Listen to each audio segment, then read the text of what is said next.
Tere! On nädal 24 ja kevadise põlluhooaja viimase video filmime täna suvirapsi põllul.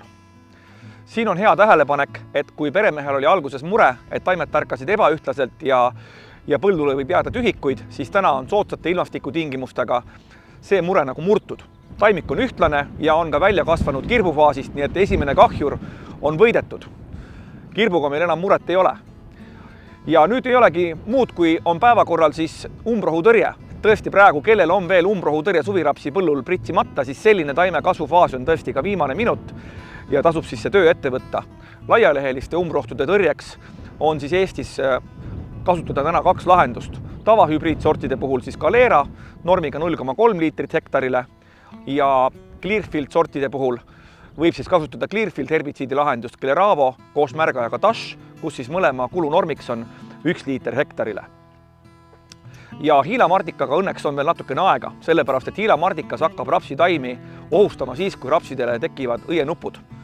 Hetkel on see faas veel natukene ootel ja ei pea kiirustama, küll aga peaks vaatama siis siin neid auke, mis on lehe sisse tekkinud ja selle kahjustaja on siis öölane. Et tasub jälgida siis liblikate lendamist ja seda, et neid auke ei oleks liiga palju. Et vastavalt siis see tõrje kriteeriumile tuleb siis olla valmis putukatõrjeks ehk siis konkreetselt selle öölase tõrjeks. Ja kontaktsetest vahenditest on siis registreeritud Tetsis Mega ja Maverick, mida siis Nilas Agro valikust pakkuda on.